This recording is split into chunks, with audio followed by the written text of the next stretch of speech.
Hello, welcome to Legal Awareness web series. West Bengal में backward classes के certificates के रद्द किए जाने वाले वीडियो को आप लोगों ने बहुत पसंद किया, बहुत बहुत धन्यवाद। आज मध्य प्रदेश हाई कोर्ट की जबलपुर बेंच के एक फैसले के बारे में बात करनी है। चुनावों के दौरान बार बार सरकार की तरफ से राजनेताओं ने कहा कि यदि हम चुनाव जीतते हैं तो अगले 5 वर्षों में यूनिफॉर्म सिविल कोड देश में लागू कर देंगे। चंद महीने पहले उत्तराखंड ने यूनिफॉर्म सिविल कोड को स्वीकृति दी। यूनिफॉर्म सिविल कोड के मैं पक्ष में इसलिए रहा हूं कि एक संविधान के टीचर के लिए कोई चीज जो संविधान में हो उसका विरोध करना अच्छी बात नहीं है। यूनिफॉर्म सिविल कोड का अर्थ यह होगा कि देश के सारे समुदाय किसी एक कानून के तहत उनकी शादी और डिवोर्स और सक्सेशन के मैटर सेटल हो, यानी पर्सनल लॉ को खत्म करना और एक लॉ के तहत पूरे देश को लाना। इसको आर्टिकल 44 ने कहा कि राज्य इस तरह के इंडेवर करेगा। वो कुछ इंडेवर पिछले 70-75 साल में उतने हुए नहीं, पर अब मुझे ऐसा महसूस होने लगा है कि हम यूनिफॉर्म सिविल कोड से उल्टी डायरेक्शन में जा रहे हैं और कई फैसले अदालतों के ऐसे आ रहे हैं जैसे हमें यूनिफॉर्म सिविल कोड नहीं चाहिए।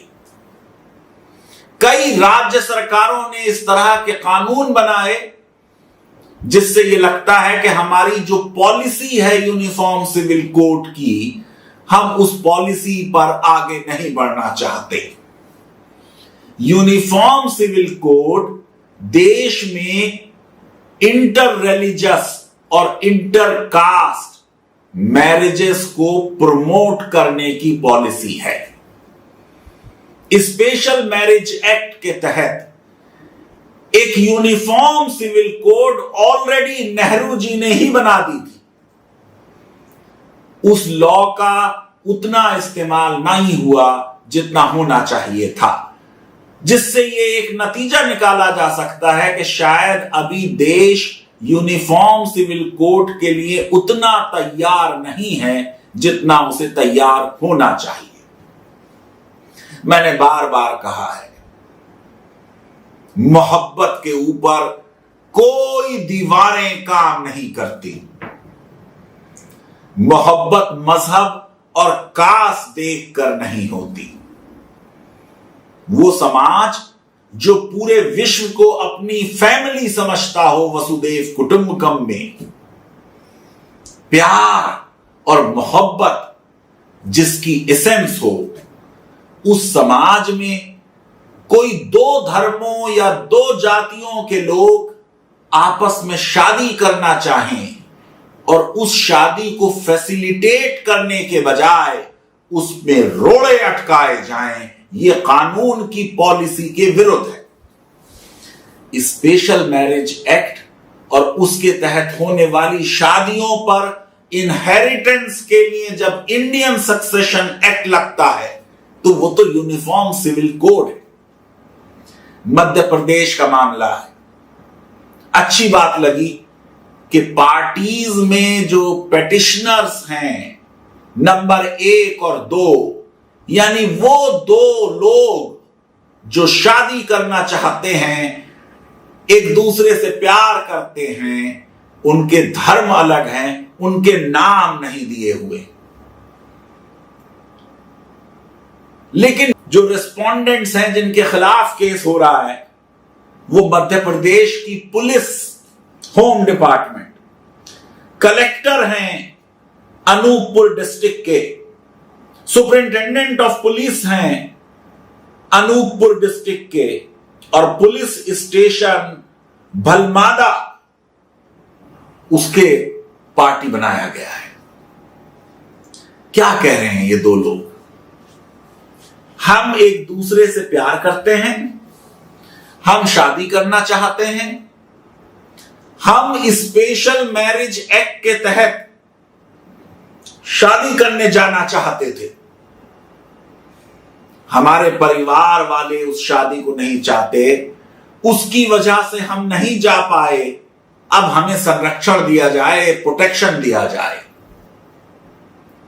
इस प्रोटेक्शन देने के मुद्दे पर जो उनकी एक चॉइस है और एक फंडामेंटल राइट है, राइट टू लाइफ और राइट टू ह्यूमन डिग्निटी का वो हिस्सा है, उस पर अदालत उनको कोई रिलीफ ना दे। और क्या कहे अदालत? अदालत ये कहे कि मुस्लिम पर्सनल लॉ के तहत एक मुसलमान अगर एक मूर्ति पूजा करने वाले से या आग की पूजा करने वाले से विवाह करे तो वो विवाह इर्रेगुलर होगा, इसलिए इस शादी की वैलिडिटी नहीं हो सकती। मेरी समझ से परे है कि एक तो मुल्ला की पर्सनल लॉ, मुस्लिम लॉ की किताब को ऐसी अहमियत दी गई जैसे वो मुल्ला ना हो बल्कि कुरान की कोई आयतें हो। मुल्ला एक पारसी बहुत बड़ा राइटर है टेक्स्ट बुक का, सरदीन शाह फिरदुंजी मुल्ला। हिंदू लॉ पे भी किताब है, सेल ऑफ गुड्स पर भी किताब है, सीपीसी पर भी किताब है, अच्छी किताबें लिखी। मुस्लिम लॉ में जो सेक्शंस मुल्ला ने बनाए हैं वो किसी संसद ने पास नहीं किए, वो मुल्ला के अपने दिमाग की उपज है। मुल्ला की किताब को ऑनरेबल जस्टिस गुरपाल सिंह आहूवालिया जी इस एडिशन में ये कहा और इस एडिशन में ये कहा और इस एडिशन में ये कहा। मैं समझता हूं इतनी अहमियत की जरूरत नहीं थी। लॉ इस पर सेटल्ड है। अगर मुस्लिम लॉ में भी जाना हो कि मुस्लिम मैरिजेस वैलिड होती हैं, इर्रेगुलर होती हैं और वॉइड होती हैं। इर्रेगुलर मैरिजेस वो हैं जिनमें टेम्परेरी कोई प्रॉब्लम है जो कभी सॉल्व हो सकती है। वॉइड मैरिजेस वो हैं जिनमें परमानेंट प्रॉब्लम है। अमीर अली को कोट किया, उन्होंने भी यही बात कही। मुगल बादशाहों की ज्यादातर माएं हिंदू थी। यह अच्छी बात इस केस में थी कि दोनों पार्टीज ने यह तय किया था कि हम स्पेशल मैरिज एक्ट के तहत शादी करेंगे लेकिन अपने अपने धर्म पर रहेंगे। मैं तो संविधान का टीचर हूं। किसी की जबरदस्ती धर्म परिवर्तित किया जाए किसी भी मकसद के लिए, यह अच्छी चीज नहीं है। वॉलेंट्री चॉइस अगर किसी की है तो वो उसकी इच्छा है। मुस्लिम पर्सनल लॉ पर मुल्ला को जाने के बजाय अगर इन 14 पेजेस में high court special marriage act के प्रावधान पढ़ लेते तो इस केस का फैसला कुछ और होता।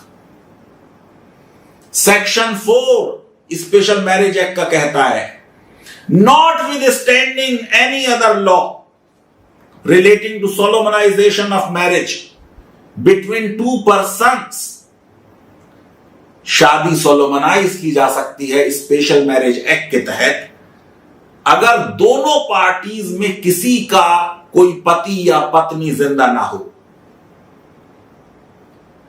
वो पागल दीवाने ना हो, अनसाउंड माइंड ना हो, लड़का 21 साल का हो, लड़की 18 साल की हो और प्रोहिबिटेड डिग्रीज में ना हो। तो सेक्शन 4 ने साफ तौर से कह दिया कि स्पेशल मैरिज एक्ट प्रिवेल करेगा किसी भी पर्सनल लॉ पर। पर्सनल लॉ की जितनी रिसर्च इस केस में की गई वो गैर जरूरी थी। फिर सेक्शन 5 ने कहा कि जो दो लोग स्पेशल मैरिज एक्ट के तहत शादी करना चाहें उनको एक 30 दिन का नोटिस देना होगा। आपको मालूम है कि इलाहाबाद से निकले हुए केस के बाद इस बात को डाइल्यूट किया गया कि नोटिस देना भी एक तरीके से मुसीबत को इनवाइट करना है और उनकी प्राइवेट पर्सनल चॉइसेस को कर्टेल करना है। फिर सेक्शन 7 में कहा कि ऑब्जेक्शंस रेज कर सकते हैं लोग उस नोटिस के बाद, लेकिन ऑब्जेक्शन में यह नहीं कहा जा सकता कि तुम मुसलमान हो और हिंदू से शादी क्यों कर रहे हो, तुम ईसाई हो और मुसलमान से शादी क्यों कर रहे हो, तुम ऊंची जात वाले हो नीची जात वाले से क्यों यह प्रश्न पर ऑब्जेक्शन नहीं हो सकता। सेक्शन 7 ने कहा वो 4 शर्तें जो सेक्शन 4 में दी हुई हैं, तुम्हारी कोई ऑलरेडी बीवी या हस्बैंड तो नहीं है, तुम 21 और 18 साल के हो, पागल दीवाने नहीं हो, प्रोहिबिटेड डिग्रीज में नहीं हो, इन ग्राउंड्स पर ऑब्जेक्शन रेज किए जा सकते हैं। इस केस में जो पेरेंट्स ने ऑब्जेक्शन रेज किया वो ऑब्जेक्शन रेज हो ही नहीं सकता लीगली और वैलिडली। सोलोमनाइजेशन का क्या प्लेस होगा? रजिस्ट्रार ऑफ मैरिजेस के यहां हो सकती है, आसपास कहीं हो सकती है, जिस तरीके का चाहे सोलोमनाइजेशन हो सकता है, कोई भी फॉर्म हो सकती है। सेक्शन 13 के तहत सर्टिफिकेट देना होगा मैरिज ऑफिसर को कि ये शादी हो गई। अब सेक्शन 17 के तहत ये एक कंट्रोवर्शियल प्रावधान है, अगर कोई हिंदू है, बुद्धिस्ट है, सिख है, जैन है और उसने स्पेशल मैरिज एक्ट के तहत शादी की है तो वो अपनी फैमिली से सीवियर हो जाएगी, उसकी रिलेशनशिप कट जाएगी, ये माना जाएगा कि उसका उसकी फैमिली से कोई ताल्लुक नहीं। अगर वाकई यूनिफॉर्म सिविल कोड बनानी है तो इस सेक्शन को डिलीट कर देना चाहिए। बल्कि स्पेशल मैरिज एक्ट में अजीब बात है कि पर्सनल लॉ रिटेन करते हैं अगर दो हिंदू स्पेशल मैरिज एक्ट के तहत करें शादी, उनके ऊपर यूनिफॉर्म सिविल कोड जो इंडियन सक्सेशन एक्ट है वो लागू नहीं होता, बल्कि उनका अपना पर्सनल लॉ जो हिंदू मैरिज एक्ट में है वो लागू होता है। ये सेक्शन 21A है जिसने कहा कि सेक्शन 19